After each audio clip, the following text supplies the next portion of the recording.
शूर्पणखा का बड़ा भाई रावण लंका में राज करता था।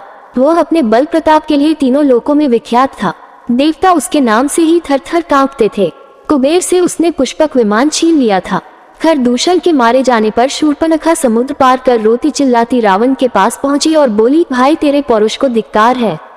तेरे रहते मेरी ये दुर्गति हो रही है। अब तू कैसे मुंह दिखाएगा।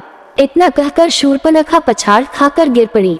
रावण ने शूर्पणखा को उठाया और पूछा, किसने तेरे नाक काटे हैं? किसके सिर पर काल मदरा रहा है? बता तो सही। शूर्पणखा ने सारा हाल कह सुनाया। राम लक्ष्मण के बल और रूप की प्रशंसा करते हुए उसने कहा कि उनके साथ एक परम सुंदरी स्त्री भी है। उसका नाम सीता है। मैंने समझा कि ऐसी सुंदरी स्त्री लंका के राजमहल के योग्य है। उसे मैं तुम्हारे लिए लाना चाहती थी। जब उन्हें मालूम हुआ कि मैं तुम्हारी बहन हूँ तो वे मुझसे हंसी करने लगे और लक्ष्मण ने मेरे नाक काट लिए। मेरी नाक जो गई वह तो लौट नहीं सकती, पर उस सुंदरी को अवश्य ले आओ। बैरी की चुनौती स्वीकार करो। खरदूषण की मृत्यु के समाचार से रावण पहले तो कुछ घबराया, फिर उसने शूर्पणखा को समझा बुझाकर सीता को ले आने का निश्चय कर लिया। उसने तुरंत अपना आकाशगामी रथ मंगाया और उसमें अकेले ही बैठकर समुद्र पार मारीच के पास पहुंचा। विश्वामित्र के आश्रम में श्रीराम के बाण से चोट खाकर मारीच समुद्र के किनारे तप करने लगा था। मारीच ने राक्षसराज का उचित सत्कार किया और इस तरह आने का कारण पूछा। रावण ने मारीच को पूरी कहानी बताकर अपना आशय बताया और कहा कि सीता हरण में तुम मेरी सहायता करो। सोने का हिरण बनकर तुम राम लक्ष्मण को आश्रम से दूर ले जाओ, तभी मैं सीता को हर लाऊंगा। स्त्री के वियोग में राम या तो अपने आप मर जाएगा या उसका बल क्षीण हो जाएगा, तब मैं उसे सहज ही जीत लूंगा। रावण की बात सुनकर मारीच के प्राण सूख गए। उसने राम के बाण की घटना सुनाकर कहा कि अब तो जब कोई राम का नाम लेता है अथवा अक्षर वाला कोई शब्द रथ, राजा, रत्न आदि बोलता है तो र सुनते ही मुझे कॉपकपी लग जाती है। मेरी बात माने तो राम से बेर न करें। मारीच की बात सुनकर रावण बड़ा क्रोधित हुआ और बोला, मैं यहाँ तेरे उपदेश सुनने नहीं आया, आज्ञा देने आया हूँ।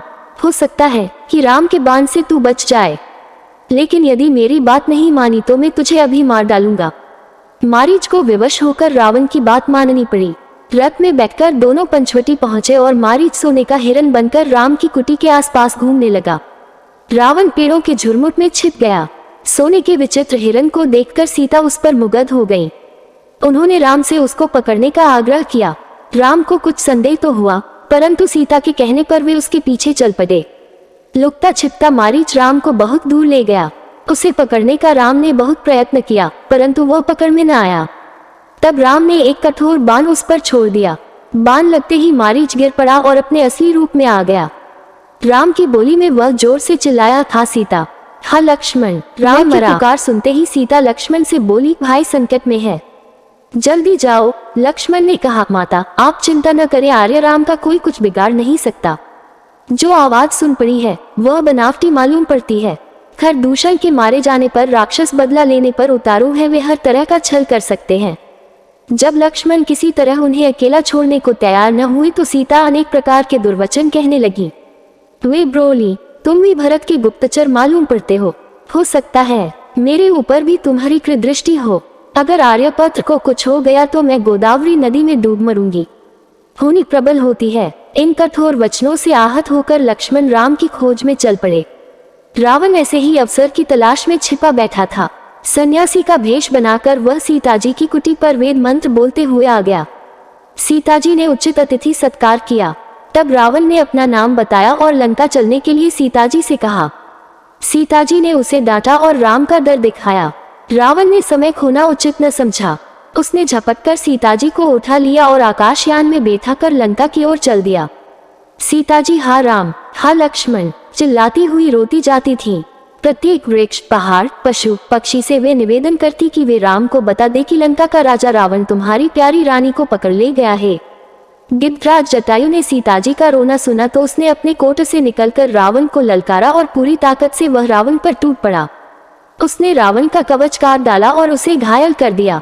जटायु ने रावण के धनुष बाण काट डाले और उसका रथ भी तोड़ फोड़ डाला। तब रावण ने तलवार से जटायु के पंख काट डाले और सीता को लेकर लंका की ओर चल दिया। रास्ते में सीता ने एक पहाड़ की चोटी पर कुछ बंदरों को बैठे देखा। रावण की आंख बचाकर उन्होंने अपने कुछ आभूषण एक कपड़े में बांधे और पोटली को पहाड़ की चोटी पर गिरा दिया। लंका पहुंचकर रावण ने सीता को अपना सारा राजमहल दिखाया और कहा कि यह सब तुम्हारी ही है। तुम लंका की पटरानी बनने को तैयार हो तो मेरी सब रानियां तुम्हारी सेवा में रहेंगी। परंतु सीता किसी तरह न मानी, वे बराबर उसे डांटती रहीं। तब रावण ने सीता को अशोक वाटिका में रखकर उन पर कड़ा पहरा लगा दिया और कहा, मैं 1 वर्ष का समय देता हूँ, यदि तू न मानी तो तेरा वध कर दिया जाएगा। श्री राम का ध्यान करते हुए सीता अपने दिन रो रो कर काटने लगी।